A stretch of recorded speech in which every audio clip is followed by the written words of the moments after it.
Recording in progress.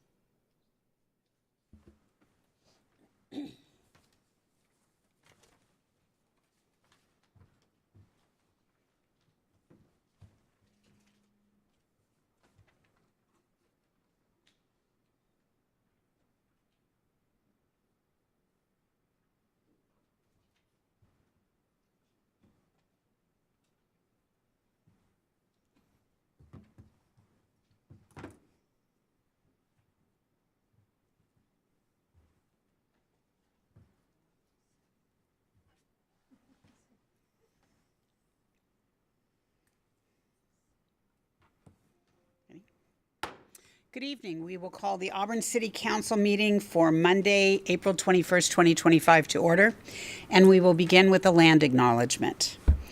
We would like to acknowledge the federally recognized Muckleshoot Indian Tribe, the ancestral keepers of the land we are gathered on today. We thank them for their immense contributions to our state and local history, culture, economy, and identity as Washingtonians. And tonight's meeting is being held both in person and virtually. If you would all please rise and join us in the Pledge of Allegiance. I pledge allegiance to the flag of the United States of America and to the republic for which it stands, one nation, under God, indivisible, with liberty and justice for all. Thank you. Please be seated. And Rebecca, would you please call roll? Deputy Mayor Rakes. Here. Councilmember Amer. Here. Councilmember Baldwin. Here. Councilmember Sturgis. Here. Councilmember Clinton Taylor. Here. Councilmember Tracy Taylor. Here. Councilmember Trout Manuel. Here. Thank you very much. And we now have a full council of 7. It's been a while since we've had this in place. Welcome, Councilmember Sturgis. We're excited to have you here. I have a couple of proclamations this evening, actually 3, so I'm going to move over to the podium for those.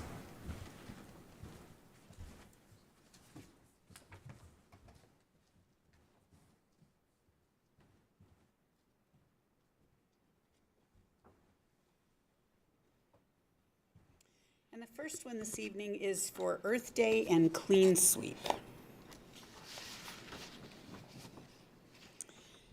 So this event is it's actually just around the corner, and you're all invited to volunteer. We always love volunteers. This Saturday, April 26th from 9 a.m. to 12 p.m. Julie, is there still opportunity for volunteers? Always. Excellent. All right. Mayor's proclamation. Excuse me. Whereas Earth Day is a time to unite and remind us that the world is bigger and more important than we realize, and that to be human is to be a better steward. This year, the focus is on planet versus plastics, to advocate for widespread awareness on the health risk of plastics for the sake of human and planetary health.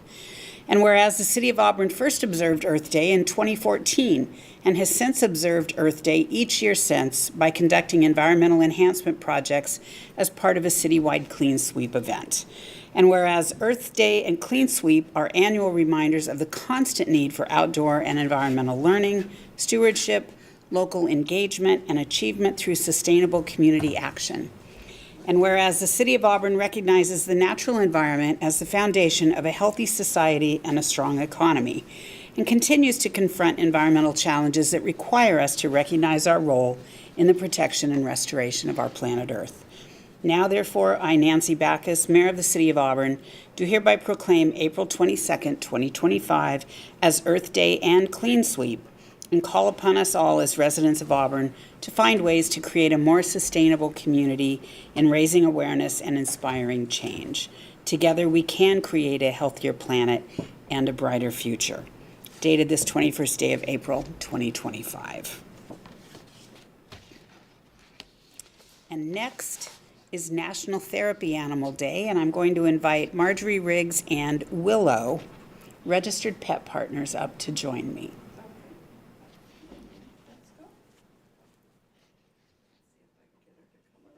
Hello. And she sees your shoes. Yeah, that's right. She loves shoes.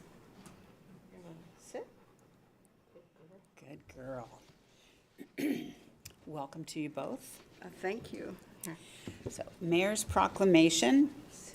Whereas April 30th has been designated as National Therapy Animal Day by Pet Partners, the national leader in demonstrating and promoting the health and wellness benefits of an animal-assisted therapy, activities, and education. And whereas scientific research shows that interacting with therapy animals can reduce stress, relieve depression, slow heart rate, lower blood pressure, and strengthen the immune system. And I'm sorry, you can't help but smile when you see her. And whereas therapy animal teams interact with a variety of people in our communities, including veterans, seniors, patients, students facing literary challenges, and those approaching end of life. And whereas animal therapy teams play an essential role in improving human health and well-being through the human-animal bond.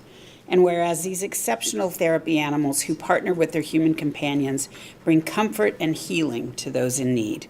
And whereas the City of Auburn is grateful for the presence, contributions, and positive impact of our local Pet Partners therapy animal teams. And whereas our city is honored to help raise awareness about the importance of therapy animals and expresses its thanks to the thousands of dedicated handlers who volunteer their time, compassion, and talents to this effort. Now, therefore, I, Nancy Backus, Mayor of Auburn, proclaim April 30th, 2025 as National Therapy Animal Day in the City of Auburn and encourage our residents to celebrate therapy animals and their human handlers and salute the service of animal therapy teams in our community and in communities across the nation. Dated this 21st day of April, 2025. Marjorie, thank you so much. Thank you very much. Would you like to say a few words? Sure. This is Willow, my 3-year-old golden retriever, and you can tell she's kind of like having a toddler. We came early, and she's very curious. We passed our Pet Partners evaluation exactly 1 year ago today, and in that year, we have visited about 550 people. We've driven over 500 miles to visit. We've joined several events, Christmas events, foster children events with Willow. We volunteer with other Pet Partners teams and by ourselves. Her favorite place to go is Valleycom 911. We go there regularly and visit the operators, and they spoil her rotten. We also have just started volunteering at the Auburn Senior Center with the respite program, and they're happily anticipating our Wednesday visit, so I'm told. So there are currently about 17,000 therapy animal teams in the United States. Some of them are animal-assisted crisis response. We're part of the animal-assisted intervention group. We go to nursing homes, schools, the call center, fire departments, police departments, hospitals, libraries, wherever there's a need. And it's just amazing to see when you're in an assisted living or a memory care facility and you're walking by a nonverbal patient, seeing them come to life and show an interest and just want to be near the therapy animal. And you don't really realize the impact they have until you're actually volunteering and doing it. The only thing I can say is, well, thank you for this proclamation. There are not enough of us to go around. Willow could volunteer every day of the week and there would still be a big need. So we're happy to finally be visiting in our own community, and not always in Pierce County. But anyway, she's been here for a while and she's ready. But thank you so much for having us and for this proclamation. Thank you. Thank you, Marjorie. Marjorie was part of our Civics Academy as well. Thank you, Willow. Thank you so much. Thank you very much. All right, and one final proclamation this evening, National Arab American Heritage Month. Whereas for most of American history, Arab Americans have been making valuable contributions to virtually every aspect of American society, in medicine, law, business, education, technology, government, military service, arts and culture, and literature. Councilmember Ammer, would you like to come down? I forgot, it wasn't written down here for me. Would you like to come down here while I'm reading this?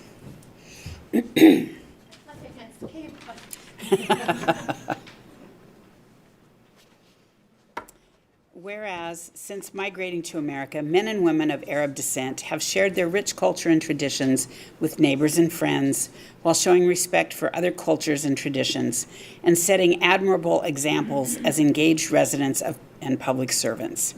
And whereas they brought with them to America their resilient family values, strong work ethic, dedication to education, acceptance of others, and diversity in faith and creed that have added strength to our great democracy. And whereas they join all Americans in the desire to see a peaceful and diverse society where every individual is treated equally and feels safe. And whereas Arab Americans have also enriched our society by sharing in the entrepreneurial American spirit that makes our nation free and prosperous. And whereas the significant contributions and heritage of Arab Americans have helped us build a better nation. And whereas we are committed to making sure that these contributions to our country and our community are promoted and celebrated so that they are more widely understood and appreciated locally and across our country. And now, therefore, I, Nancy Backus, Mayor of Auburn, proclaim April 2025 as National Arab American Heritage Month in the city of Auburn and encourage our entire community to commemorate this special observance, dated this 21st day of April 2025. Councilmember Ammer, I will give that to you and see if you have any words that you would like to share. Wow. Thank you, Mayor. First, I wrote to, if you know me, I love to speak, but thank you, Mayor Nasty, and thank you for the City of Auburn for celebrating Arab American heritage. I'm so just what you read, I want to cry. I had to think about it because I think Arab culture has shaped the world in many ways more than we often realize, from the math to the medicine to sugar, coffee, and even the numbers we use every day. If you start with algebra, the word algebra, I find hard way to say it because guess what? It's Arabic word. It came from algebra. It means fix broken things. And we did not even name it, but we invented that algebra. The coffee, born in Yemen, Arab monks borrow it to stay awake during long night of prayer. Now it's fuel the world, thanks to us for morning fix. Guess what? Sugar. It came from India, but Arab scientists made it sweet. They built the first sugar mills and even give it the word sugar from Arabic sukkar. Chemistry, Arab scientists helped launch it, and with the experiment recording a reaction and even give it the name, alchemia. Numbers we are using today, it's Arabic. Yes, Arab knowledge is what you learn, what you heal with it, and what you snap, and what you count. And we're not just part of the past. We are part of the present and the future. Arab American continues to give back, build, and lead right here in America. In medicine, Dr. Michael Deepak, a Lebanese American heart surgeon, changed the world. He invented the heart pump and pioneered life-saving heart surgeon. His work saved millions. And guess what in technology? I select a few things. Tony Fadil helped create iPod and the iPhone, changing how the world listen, connect, and communicate. Thank you to the city for not just recognize our Arab heritage, but celebrate it. Representation matter, celebration matter, and when city like Auburn lead with inclusion and pride, we all rise. I'm proud to be standing here today, proud to be Arab American, I'm proud to call Auburn home. Thank you. Thank you very much.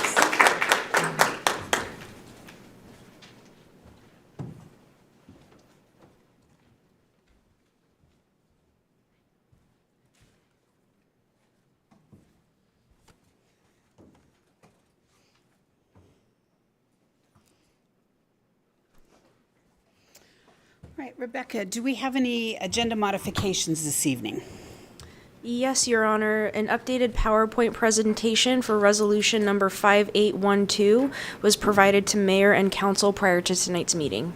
Thank you, and I believe we do have a presentation this evening from the Chief of the Valley Regional Fire Authority, Brad Thompson.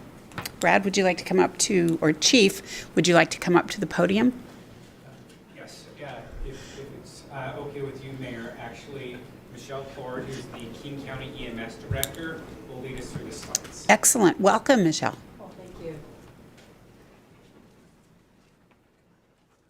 Bye, Willow.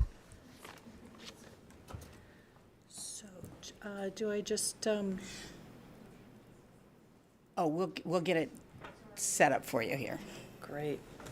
While they're doing that, I can introduce myself. I'm Michelle Plord. I'm the EMS Division Director of Public Health, Seattle King County. And Chief Thompson, we collaborate together, and he was actually the representative for the city of Auburn on our EMS Advisory Task Force. So I appreciate having him here and supporting us. And if you have any questions related to operations, he'll be your person. I do the big picture policy stuff, so. All right, are we all set? Let's see. I wanted to say first, thank you for allowing me to come, us to come, and share some of the work that we've been doing this past year to ensure that Medic One and emergency medical services continue uninterrupted into the next levy period. So I've prepared some slides. First of them are a little bit of background, then the recommendations, and hopefully that'll give you enough time to answer any questions that you might have. I also have a couple slides that show a little bit about the service that Valley Regional Fire Authority provides. And one of the cities here is the city of Auburn, where they provide service. All right, let's see, make sure I'm getting this. Yay. So why I'm here today is that at the end of this year, our current 6-year levy is going to expire.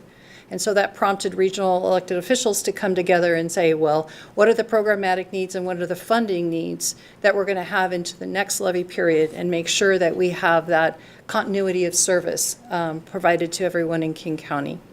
So we hosted a regional 8-month process that focused in on this EMS advisory task force that I mentioned.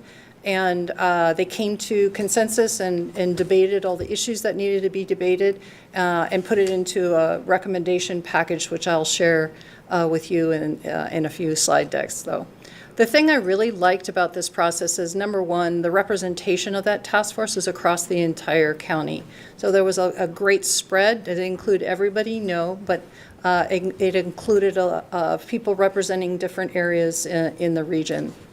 What I also liked about it was the fact that people locally then were able to bring up issues that were important to them, bring them into a space to deliberate about that, and then come to consensus about how we were going to move forward. So I felt that was a great opportunity for us to do this in the way that the process that we did was fantastic.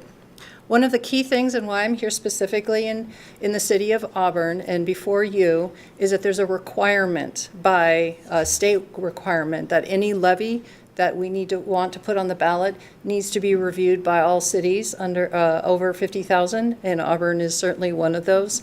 And in addition to that, also the King County Council. So we're moving through all those cities as well as moving through the King County process.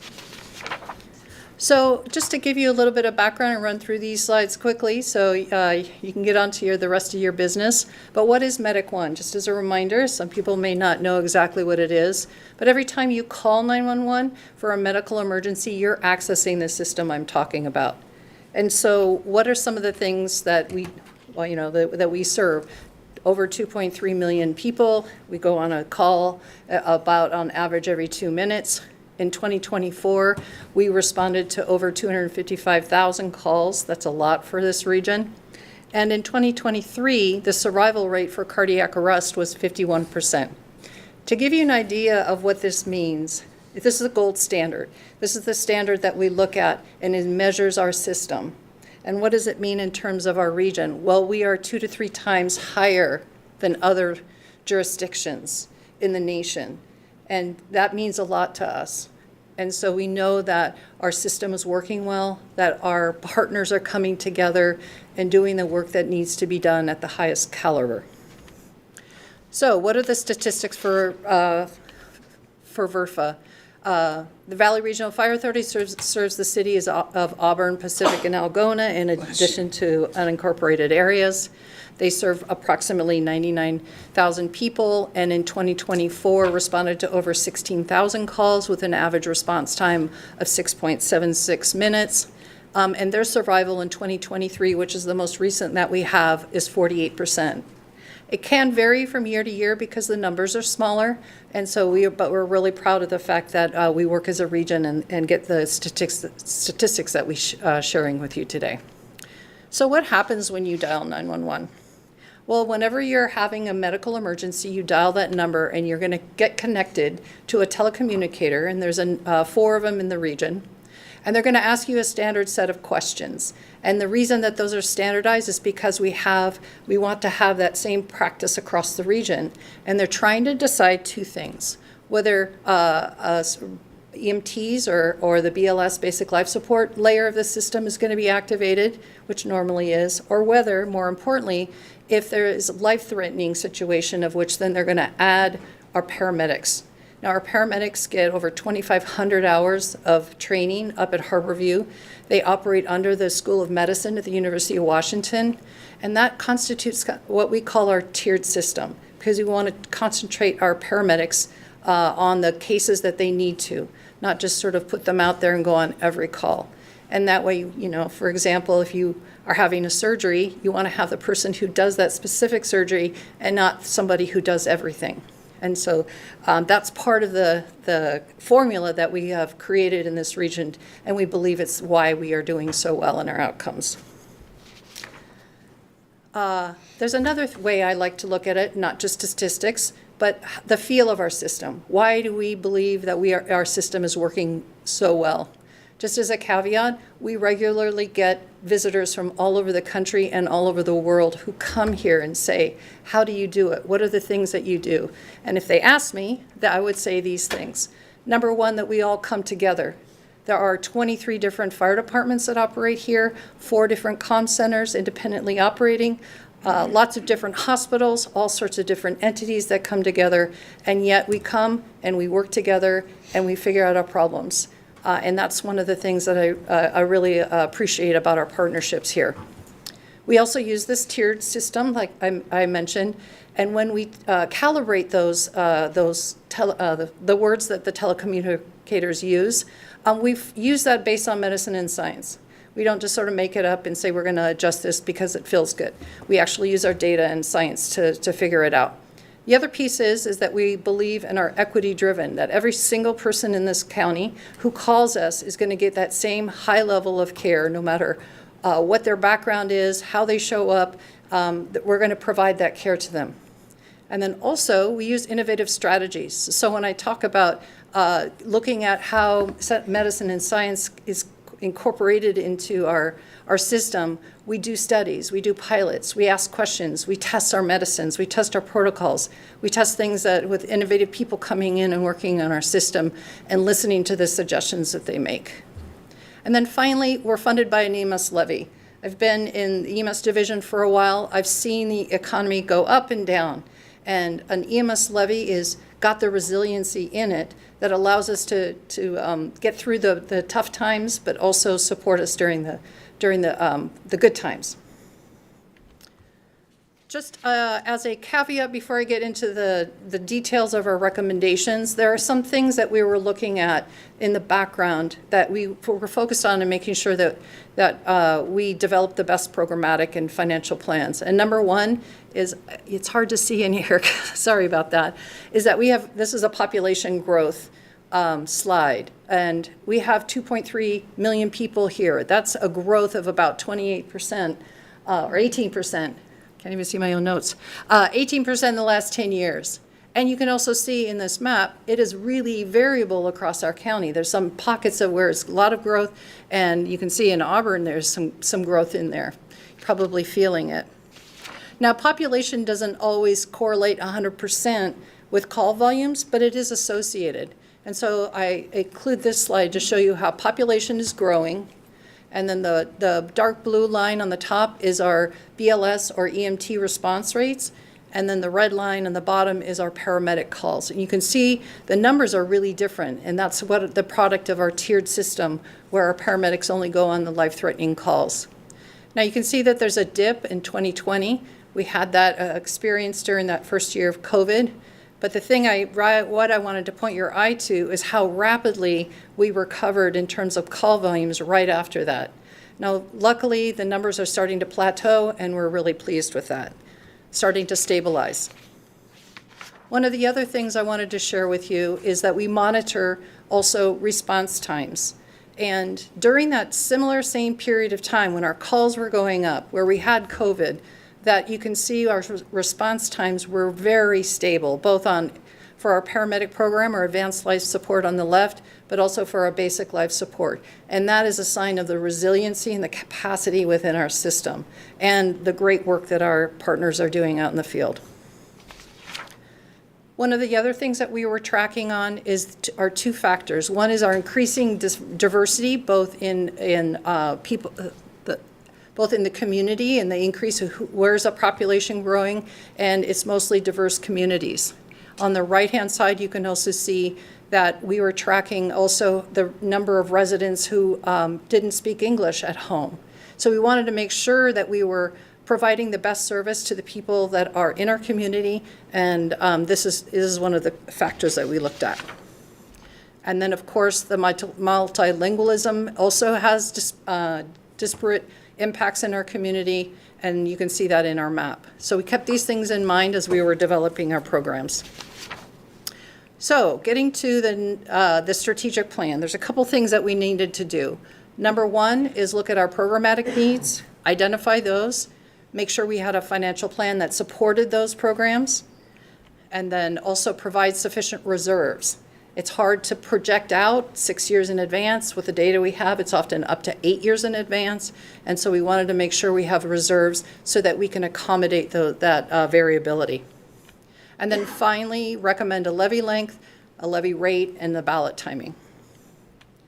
One of the things I wanted to point out is that since 1979, when we first started our regional EMS levy, the city of Seattle was grandfathered in that they would collect the money that's raised in the city of Seattle and they administer that on their own. So as I'm going forward, when we talk about programmatic things, we're really looking at the county outside the city of Seattle. When it comes to financial components, I'll tell you when we're talking about outside Seattle and when we are collecting it all together as the whole region. So before we get into the next levy period, I want to say where we are here. And so we're in a 6-year levy from 20 to 2025, as I mentioned, starting rate of 26.5 cents per $1,000 assessed value. This is expected to generate a little over $1.1 billion across the entire county, including Seattle, during this 6-year period. But outside the city of Seattle, the King County programs funded, and this is for a total of $664 million, goes to these different programs. Our medic program, advanced life support, that's the only source of funding that our paramedic program has. And so they don't have other fire funding. This is the only source of funding that they have. The basic life support, it contributes towards their budgets. And so we'll see a little bit of what that looks like when I share the numbers. And then the strategic initiatives and the reserves and the regional services are all regional, and that's the only source of funding that they have. The cost to a homeowner is $159 at the beginning of this levy period in 2020, and that was based on a $600,000 home. But just as a caveat, because this question came up earlier in one of my presentations, it doesn't mean that we're only charging homeowners. We're collecting all the property taxes in the county. And so this is just a way to show, what it means to an individual homeowner, but everyone's contributing. Just one caveat before that, also to the cost of the city of Auburn, it was $94 based on a $355,000 home in 2020. Let's see. Whoop. I want to go back. So I mentioned an EMS advisory task force. It was a governing body of 20 elected officials comprised of a representative from each of the cities over 50,000. Again, the chief represented the city of Auburn. There were 3 slots for the Sound Cities Association, 3 for fire commissioners, and 2 for King County Council members. and it was chaired by the exec's office. There were 4 subcommittees under each of the, under this advisory task force, one representing each of those areas that I mentioned, ALS, BLS, regional services, and finance. The great thing that I liked about this design is that a task force member chaired each of those subcommittees and then would report back to the task force the findings. And so we felt like there was a nice continuity there. So the recommendations, I'm going to run through, and again, these are not all the recommendations, these are the highlights of them. There's a number of them that are so small and sort of technical in nature, and I didn't want to make more slides, so I thought, let's run through these. And again, the programmatic ones are for the county outside of Seattle.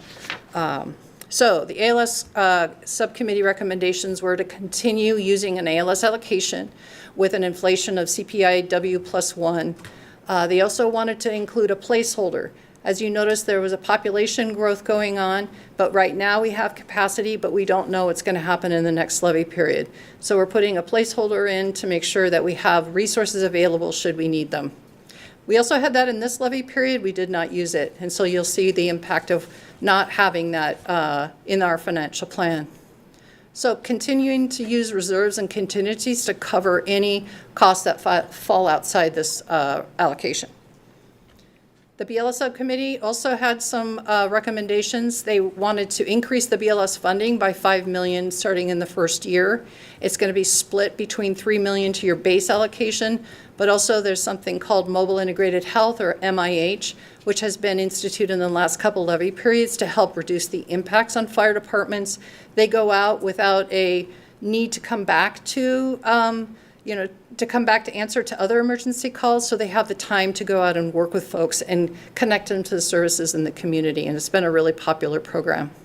They also want to inflate by CPI W +1, and they also wanted to distribute the funding. It's usually split between call volumes and AV, and it was split 50-50 before. They wanted to adjust it a little bit so that it is based more on call volumes or service as opposed to the money that you contribute in.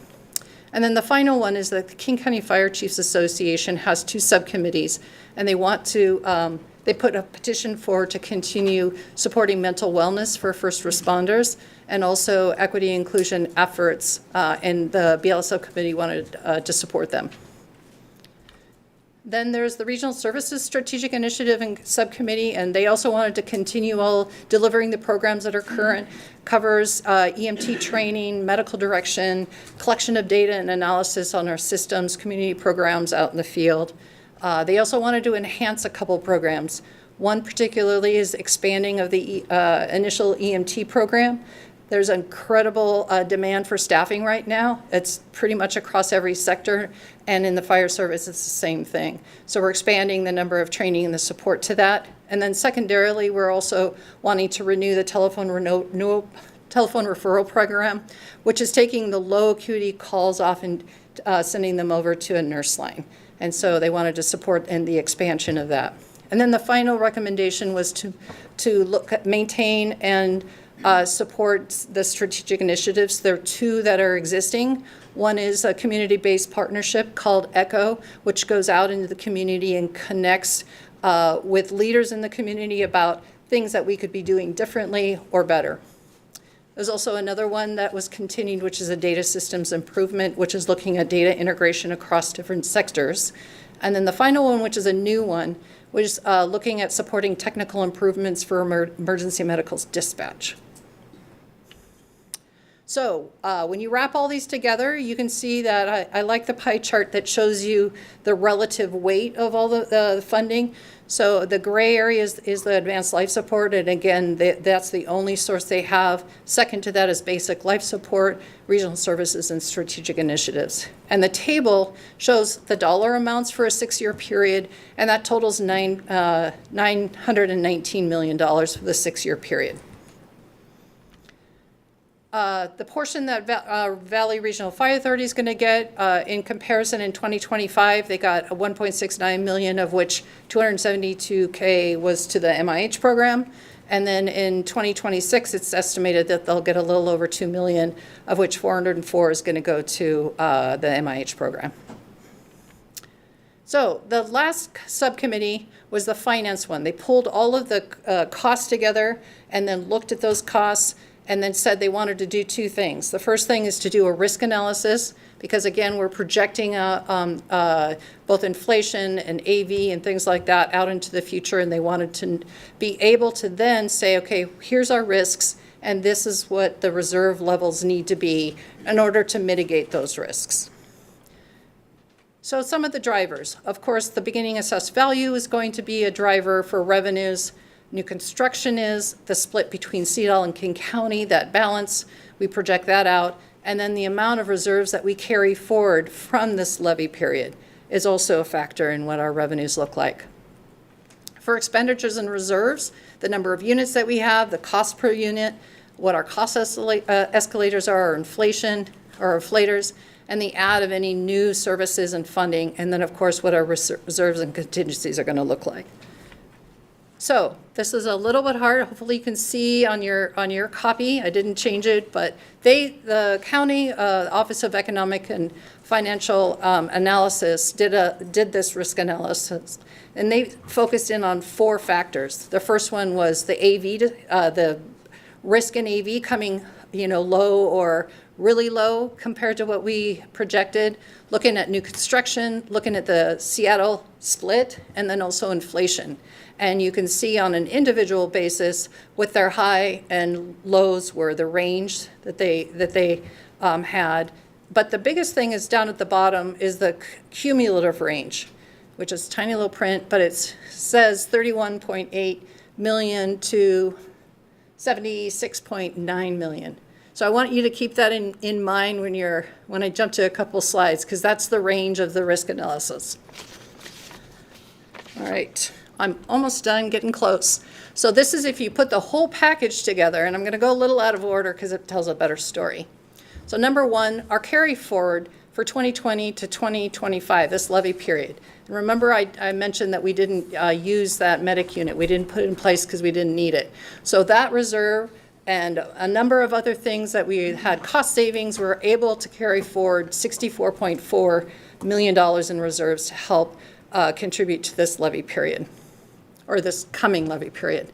Other thing is that the county also has some interest funds that's estimated at 17.5, and at a 25-cent levy rate, we believe it's going to raise about $1.47 billion during this levy period for a total of $1.55 billion in revenues. Then if you jump up to expenditures, all those programs, including the City of Seattle, the costs are expected to be about $1.4 billion, with 67.7 in reserves for both the ALS programs and our rainy day fund that's required of the King County. Now, if you look at the delta between those two, you can see on the very bottom line a number of 47 million.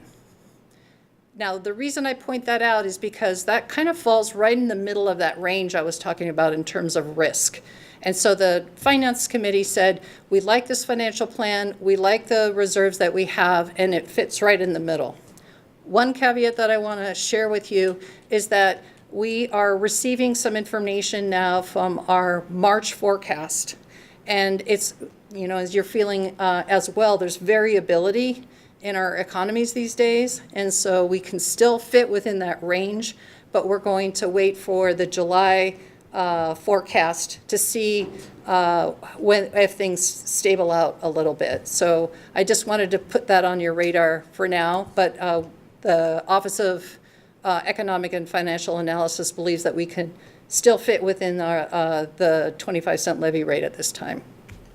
So this shows the total dollar amount that would go to Seattle, and you can see where we are in terms of the 919 of our expenditures, and I included this just for people who are interested in knowing what Seattle looks like. Finally, the Finance Committee said they support the 25-cent levy rate, they support the raising of $1.5 billion, and they support a 6-year levy span. And then this is the summary from the EMS Advisory Task Force, which says they support the subcommittee programmatic recommendations. They support a 25-cent levy rate. That would cost about $211 for an average of $844,000 home in King County.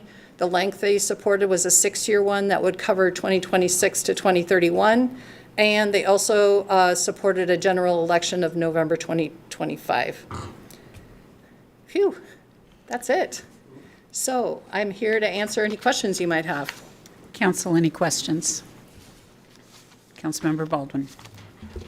Thank you, Mayor.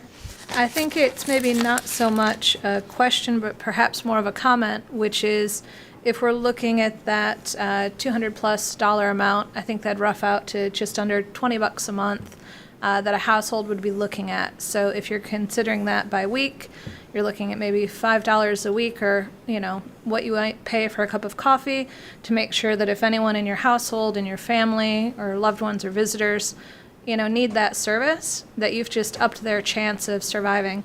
And I think that that's a pretty good, you know, pretty good value. Thank you. Thank you. Any other questions, council? All right. Thank you so much for Thank being you. here. Thank you for the Appreciate work. Thank you, Chief, for your work representing Auburn on that committee. I know there were a lot of meetings. We appreciate you. All right. Moving on to audience participation. This is a place on the agenda where the public is invited to speak to the City Council on any issue. And the public can participate both in person and via written comment or remote comment if that has been scheduled in advance. Rebecca, do we have any remote comments or written comments this evening? No, Your Honor, we do not. All right, thank you. We will move to in-person. Is there anyone in the room that would like to provide public comment this evening? Please come forward to the podium, give your name, your city of residence for the record, and please limit comments to 3 minutes. Sure. Thank you, Mayor Backus. My name is Ron Morgan. I live on 30th over by Brennan Park here in town. I just came to talk about a quick matter. Back in December, you guys had a special meeting about the courthouse. And it's about the budget for the courthouse. And King County has recently came out and said that they don't have enough money to run the courthouse, and that we're not going to be able to save the money that we were going to be saving by having them run it. And I wanted to clarify that when I went back and rewatched the video from December 9th when you guys had it, he was talking about taking over the whole court, not just the probationary services that's going to cost the $2 million more. We're still having to pay all that money plus $2 million, and King County is still going to have control of our court unless we do something in just a couple of weeks and make a decision. And back on December 11th, I made a comment to the Auburn community online, and I asked whether we should take our court back or allow King County to have it. And I encourage you guys, you can go on there and look. I have over 84 comments, and the most of our neighbors say bring it back.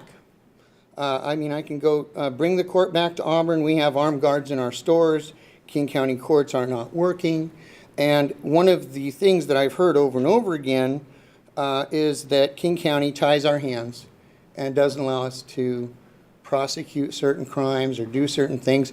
We haven't been able to elect our own judge for 11 or 12 years. And if it's going to cost us the same money to run the court as it does to let King County do it, I say let's take it back. A lot of our members have said that we should see if King County will allow us to use their computers and their facilities, since they're asking us to take it back in the last minute anyhow, so that we don't have to renovate the building and we can save money for the city that way and make a deal with them. Nancy, you have friends in King County. I know you're looking forward to bigger and better things with King County, and you could go to them and say, hey, you know, let's work together. Let's keep the court the way it is right now. Get it through until we decide whether we want to renovate it or find a new place or do something else. But, you know, it's time we take back our city a little bit. And, I mean, if it's going to cost us the same money and the neighbors support it, let's do that. And remember, Bellevue is the gold standard, and they're starting to take back their stuff from the city. They're building and doing, and we should follow them. And why shouldn't Auburn be the next Bellevue? We've been up and coming for a long time. We got Tommy Bahama, we got Zones, we got Boeing. You know, I'm proud to be here in Auburn. You know, there's a lot of business here. People come from all over to come to work here. You know, we have 100,000 people comes off the intersection at Denny's and Auburn Way every day. I know the traffic counts for all of our intersections through town. But I want to thank you. I'm running out of time. We've been here long enough. Good job, guys. Thank you. Thank you very much. And just so you know, we have a council retreat coming up on May 1st and 2nd, and that is one of the issues that the council will be working on, is just that thing. So, thank you. Is there anyone else that would like to speak this evening? Final time, is there anyone else that would like to speak this evening? All right, we will move on. Rebecca, do we have any correspondence? No, Your Honor, we do not. Thank you. We'll move to council ad hoc committee reports. We currently have one ad hoc committee, that's Council Rules of Procedure, chaired by Councilmember Baldwin. Thank you, Mayor. The Council Rules and Procedures Ad Hoc Committee is still working. So we've got another session scheduled for tomorrow afternoon, and hopefully we'll see if we're able to get wrapped up. If not, we'll provide you another update. Thank you. Thank you. All right, moving to the consent agenda. All matters listed on the consent agenda are considered by the City Council to be routine and will be enacted by one motion in the form listed. Is there a motion? Deputy Mayor Rakes. I move to approve the consent agenda. Thank you. Is there a second? Councilmember Clinton Taylor. Thank you, Mayor. I second that motion. Thank you. Deputy Mayor Rakes. Tonight's consent agenda consists of setting the date for the public hearing for Level 3 Communications LLC franchise agreement, and claim and payroll vouchers is listed on your agenda. Thank you. Councilmember Baldwin, did you, as chair of the special focus area for that includes finance, did you want to say anything about the vouchers? Sure. The committee consisting of Councilmember Clinton Taylor and myself reviewed one set of claims vouchers that were dated for April 9th, 2025, that covered about 145 pages of vouchers, which included 17 electronic fund transfers, 4 wire transfers, and that totaled approximately $5.24 million, and that covered vouchers 479-399 to 479-440, as well as 479-442 to 479-539, and 479-441. We also reviewed the payroll vouchers, which covered the period April 3rd to April 16th, 2025, which totaled approximately $2.9 million. And the couple of questions we had for staff were answered as needed. So we would recommend approving. Thank you. Thank you. Are there any comments, questions, or desire to move any of the consent agenda items off for separate consideration? All those in favor of the consent agenda, please say aye. Aye. All opposed, please say no. Consent agenda passes. We have no unfinished business. We have no new business, so we'll move to resolutions. Resolution number 5812, a resolution approving the placement of a countywide ballot measure before voters in 2025 for a funding levy to support Medic One Emergency Medical Services, EMS, for the period from January 1, 2026 through December 31st, 2031, pursuant to RCW 84.52.069. Is there a motion?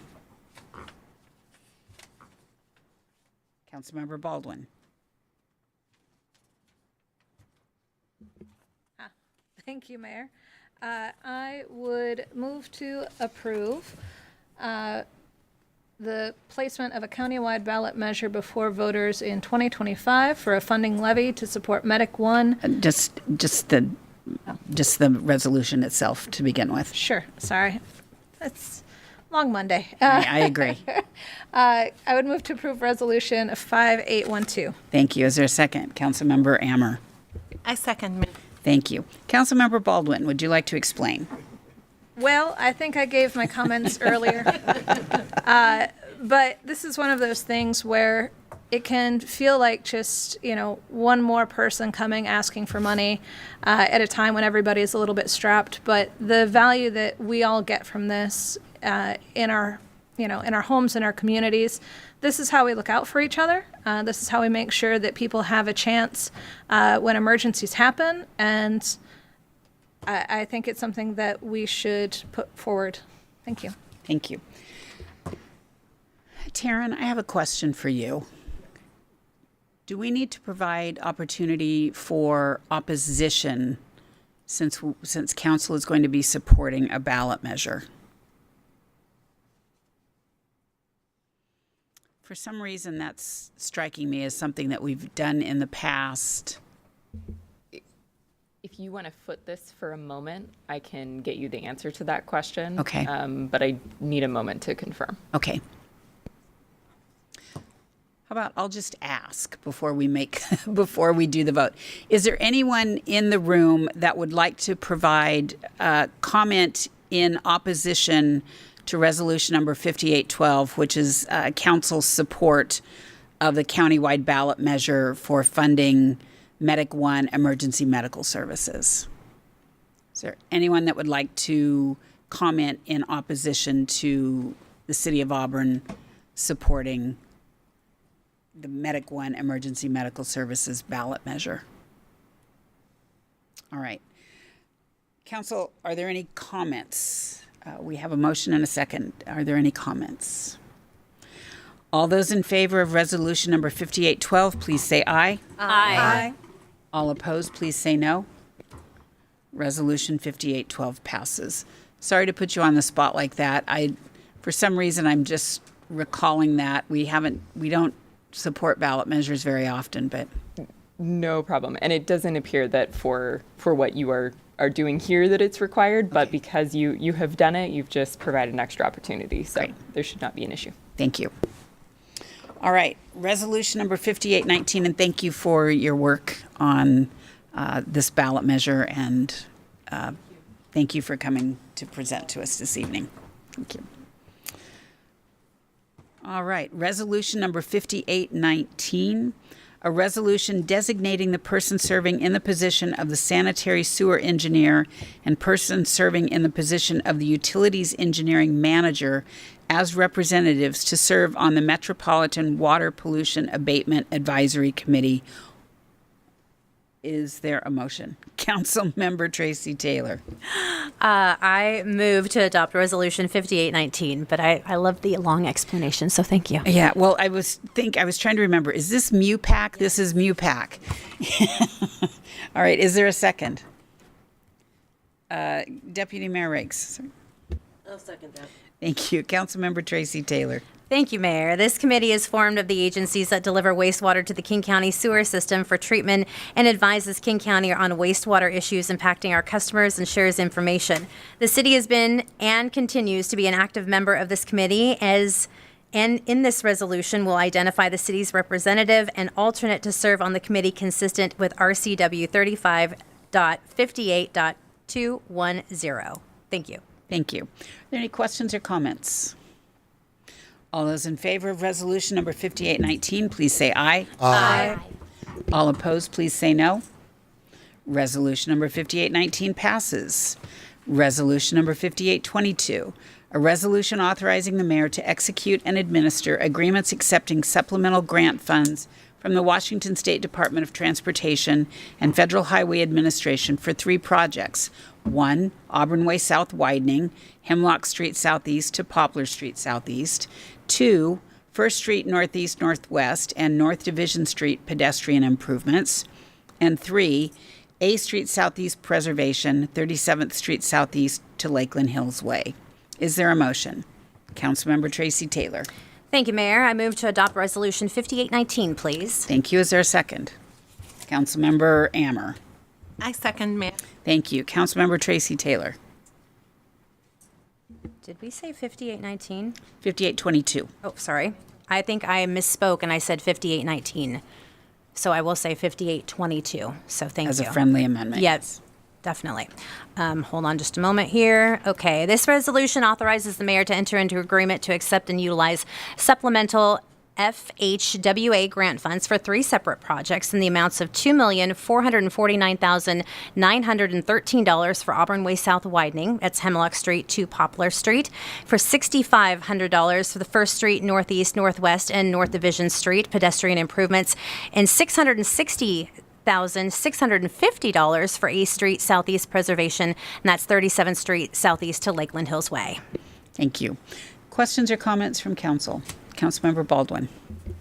Federal grants are a great way and mechanism for us to, supplement the costs of taking care of our roads and infrastructure. So while these federal grants are there and available, let's get them.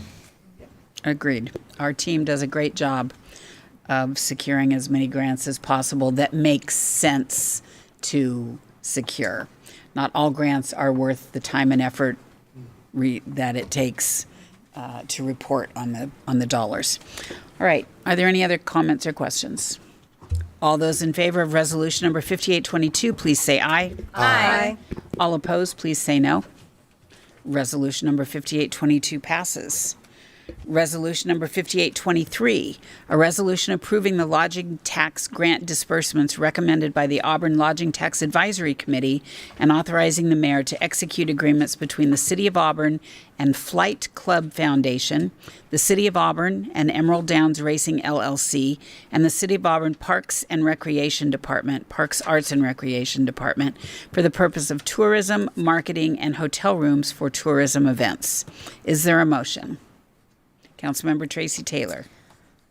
Thank you, Mayor. I move to adopt Resolution 5823, please. Thank you. Is there a second? Councilmember Ammer. I second, Mayor. Thank you. Councilmember Tracy Taylor. Thank you, Mayor. It's the Lodging Tax Advisory Committee, or LTAC, received several grant applications, including the 4 that were unanimously approved by the LTAC Committee on March 19th from the Flight, hello. I know. Flight You want to say Club. Fight Club, don't you? It's a great movie. Foundation, Emerald Downs Racing LLC, and the City of Auburn Parks and Recreation Department. This resolution will help fund popular tourism events in 2025, including the beloved Veterans Day Parade and Petapalooza. Thank you. Questions or comments from council? Councilmember Tracy Taylor. Thank you, Mayor. I read through each application, super impressed with what LTAC money is going forward for tourism for our city. I think this is going to be great, and I'm super excited to attend the events, so thank you. Thank you. All right.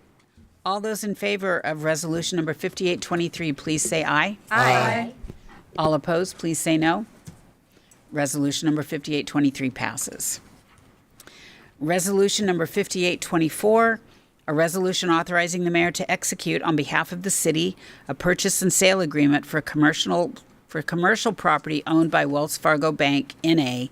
at 105 First Street Northeast, parcel number 0483000050. Is there a motion? Councilmember Tracy Taylor. I'm on a roll tonight. Thank you, Mayor. I move to adopt Resolution 5823, please. 5824. Sorry, 5824. Is there a second? Councilmember Baldwin. I'll second the motion. Thank you. Councilmember Tracy Taylor. Thank you, Mayor. This resolution will allow the city to complete the acquisition of property needed to replace parking that was taken by Sound Transit for the construction of the second garage for the Sounder Station. This property will provide replacement parking to serve the needs of City Hall Annex facilities. Thank you. Questions or comments from council? Councilmember Baldwin. Just the comment that I think this parcel, due to its position and location, is going to provide future opportunities as well for how we can take advantage of building up our downtown core. Thank you. All right. All those in favor of resolution number 5824, please say aye. Aye. All opposed, please say no. Resolution number 5824 passes. All right, we have completed the business portion of the meeting, and we will move to mayor and council member reports. At this time, the mayor and city council may report on significant items associated with their appointed positions on federal, state, regional, and local organizations, and we will begin with Deputy Mayor Rakes. Thank you, Mayor. On the 12th, I attended the Terry Holmes auction. That is such a worthy cause to have a home for people with brain injuries. I always love attending that event. On the 16th, I attended the Arbor Day tree planting out at Mary Olson Farm. They planted an apple tree. I can't remember the name of the apple tree, but it was an apple tree. So that was a lot of fun. And then on the 19th, I went this last Saturday to the Postmark dedication event at the Postmark Center. What they've did with the downstairs is beautiful, and it's such a great addition for the arts. Thank you. Councilmember Clinton Taylor. Thank you, Mayor. No report. Thank you. Councilmember Tracy Taylor. Thank you, Mayor. I've got a couple quick ones. First of which is on April 11th. I attended the ribbon cutting for the Children's Dance Theater. Super excited that they've moved into a bigger facility now to give more space for the children who are interested in participating in some of their programs and services. On the 12th, along with Councilmember Baldwin and Deputy Mayor Rakes and Councilmember Trout Manuel, I attended the Terry Home auction and fundraiser. Also on April 16th, I attended the Circle Creek rehab grand opening, or I would say the new space for them. Such an amazing facility. I will give props to Councilmember Ammer. An Arabic family had come in and could not speak English. And so Councilmember Ammer translated for their services and got them connected, which was really inspiring to see. And I am super grateful that she was there that evening to help this child. And that's it. Thank you. Thank you. Councilmember Trout Manuel. I don't have a report. Your microphone, please. I don't have a report because my fellow council members repeated where I had attended. Just to say the postmark is very beautifully done. It was nice to see so many people there taking advantage of playing and doing the activities that were there. And yeah, thank you. Thank you. Councilmember Sturgis. I do not have a report this time. What? I was at the dance studio, which was beautiful, and it was so much fun getting to see all of the youth and how great that facility is going to serve them. And then we also did for the King County Children Youth Advisory Board last week. We had a subcommittee meeting that both Councilmember Trout Manuel as well as myself attended, and making some really great progress. It's the Youth Justice Subcommittee, which is really focusing on the school to prison pipeline and identifying ways to partner with services in the community to try to help slow that. So lots of good work being done there. See, you did have a report. Councilmember Ammer. I don't have a report, but I want to say welcome, neighbor. Thank you. Councilmember Baldwin. Same thing. I've been enjoying a number of our city events, as well as had the pleasure to attend the Auburn Young Lions Easter egg roll, wherein about 1,700 eggs, as well as bubbles and some Play-Doh and other festive accoutrements, were snatched up very quickly by the fast feet of Auburn's young kids. And it was very impressive how fast it goes. So if anyone needs to see that in the future, check it out. It's at our great Let's Go Community Center. Thank you. Excellent.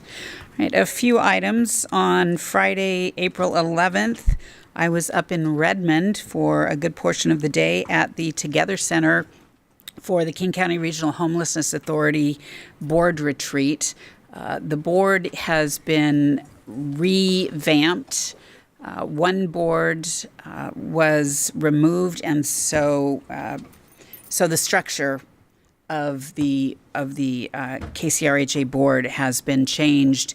And I was there representing Sound Cities Association, and I also want to mention that the members, the City of Seattle, King County Council, and Sound Cities Association all have the opportunity to have a lived experience representative, because that's one of the things that we feel is so important, is centering the voices of those with lived experience. And I am really proud to say that the SCA KCRHA representatives provided 2 names to the Sound Cities Association board for consideration, both of them from the city of Auburn.